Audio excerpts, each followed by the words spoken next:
64 दीवा जोई के 14 चंदा माही, ते ही घर किसका चांदना, जी ही घर सदगुरु नाही। कबीर जी कहते हैं भले ही कोई 64 कलाओं और 14 विद्याओं का ज्ञाता हो, अर्थात कितना भी बड़ा विद्वान बन जाए, परंतु सदगुरु के ज्ञान बिना उसके घर प्रकाश नहीं हो सकता। जिस घर में सदगुरु का कभी आना ही नहीं हुआ, वहाँ सदैव अज्ञान रूपी अंधेरा छाया रहता है। साकट का मुख बिंब है, निकसत बजन भुअंग, ताकि औषधि मौन है, विष नहीं व्यापे अंग। साहिब कबीर जी कहते हैं साकट अर्थात निगुड़ा का मुख बिल के समान है और उसमें से उसके कठोर तीखे वचन सर्प की भांति निकलते हैं। उसकी औषधि केवल मौन रहना है, इससे शरीर में उसके तीखे वचनों का विष नहीं व्यापेगा। गगन मंडल के बीच में तहवा झलके नूर, निगुड़ा महल ना पावई, पहुँचेगा गुरुपुर।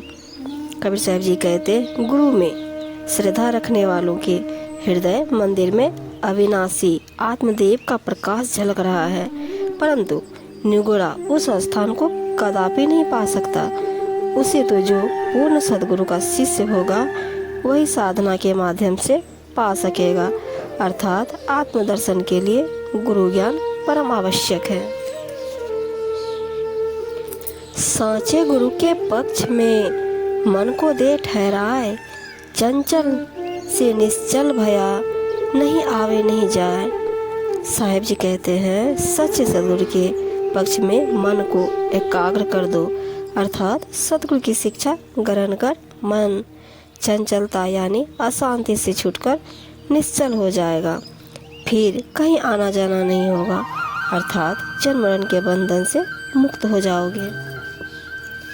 जैसी प्रीति कुटुंब की तैसी गुरु सो होय, कहे कबीरता दास का पला न पकड़े कोई। कबीर साहब जी कहते हैं जैसा मोह अपने कुटुंब व परिवार से होता है, यदि ऐसा ही मोह गुरु के प्रति भी हो तो कबीर जी कहते हैं फिर सब बाधाएं मिट जाती है। ऐसे सेवकों को कोई बंधन नहीं बांध सकता, उन्हें मोक्ष प्राप्ति निश्चित रूप से ही होती है।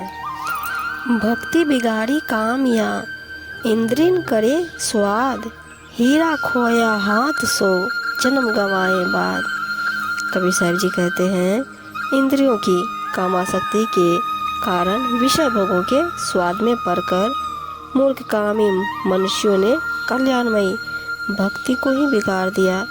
अनमोल ज्ञान रूपी हीरे को खोकर मनुष्य जीवन व्यर्थ में ही गंवा दिया, अर्थात जो समय पवित्र सद्ज्ञान को पाने का था वह विषय भोगादि में ही गंवा दिया।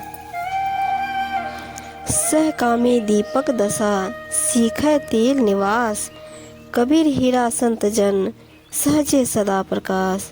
साहिब जी कहते हैं काम वासना के वशीभूत होकर विषयों का कुसंग करने वाले मनुष्य की दशा इस प्रकार के जलते हुए दीपक के समान हो जाती है, जो अपने आधारभूत तेल को भी चूस लेता है, जिससे वो आलोकित होता है।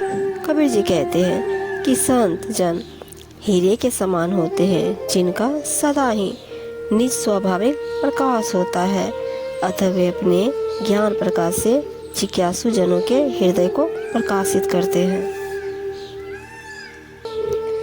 कामी का गुरु कामिनी, लोभी का गुरु दाम, कबीर का गुरु संत है, संतन को गुरु राम।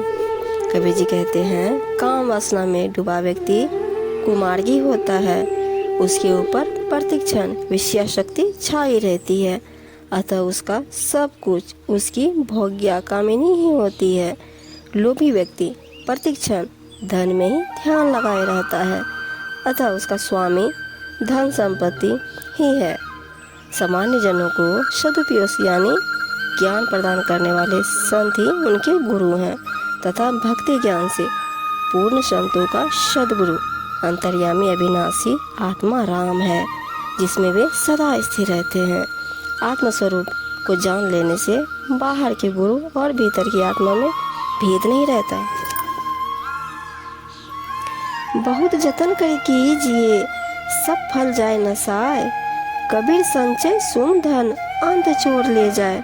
कबीर जी कहते हैं बहुत यत्न उद्योग से संचित किए गए धन का सब फल अंत में नष्ट ही हो जाता है। कबीर जी कहते हैं कि कंजूस व्यक्ति लोभ करके जीवन भर धन जोड़ता रहता है और अंत में उस धन को चोर लुटेरे ले जाते हैं।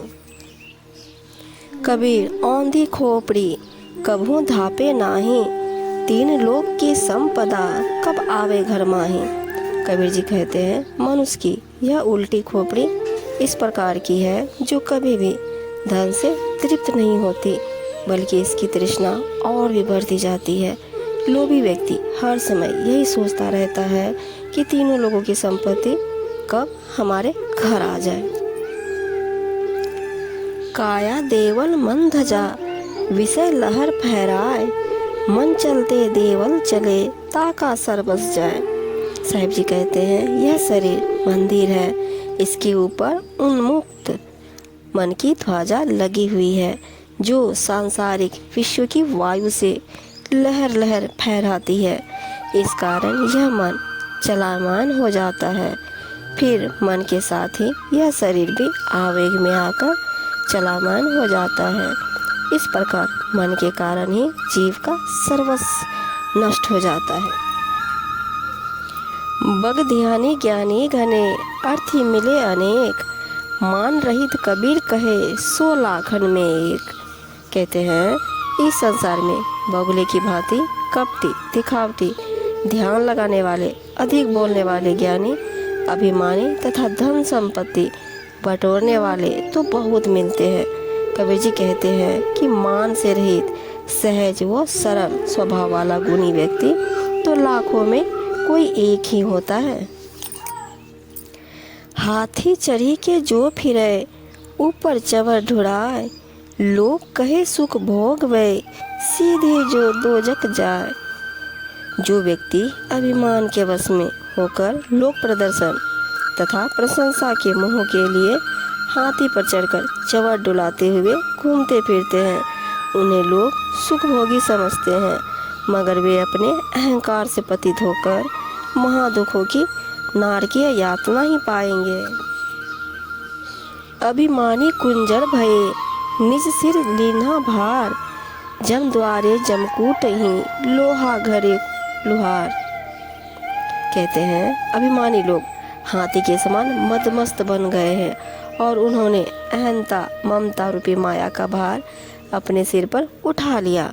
मृत्यु के द्वार पर वे यम रूपी वासना विपत्ति से ऐसे कूटे जाएंगे जैसे लोहार लोहे को कूट कूट कर गढ़ता है, अर्थात विभिन्न योनियों में वे अनेक कष्ट भोगेंगे।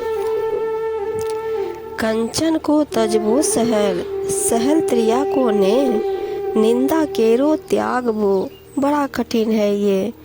अधिक संपत्ति एवं स्त्री का मोह त्याग कर साधु वेश धारण कर लेना सहज है, परंतु पराये लोगों की निंदा का परित्याग करना बड़ा ही कठिन है। बिरला पुरुष ही इसका त्याग कर सकता है। पद जोड़े साखी कहे साधन पड़ी गई रोष, काढ़ा जल पीवे नहीं काढ़ी पीवन की होश। कबीर साहब जी कहते हैं स्वयं पद जोड़कर साखी बनाकर कहने लगा, परंतु उसका साधन अभ्यास सूखा ही रह गया। वह कुएं से निकला हुआ साफ पानी नहीं पीता, स्वयं निकालकर पीने की इच्छा रखता है, अर्थात संतों के निर्मल ज्ञान को छोड़कर अपने ज्ञान की आकांक्षा रखता है। जब तू आया जगत में लोग हंसे तू रोए, ऐसी करनी ना करो पीछे हंसे सब खोए। कबीर साहब जी कहते हैं जब तू अपनी माँ के गर्भ से पैदा हुआ तो तेरे आने की खुशी में सभी लोग प्रसन्न होते थे, हंसते थे, पर तू रोता था।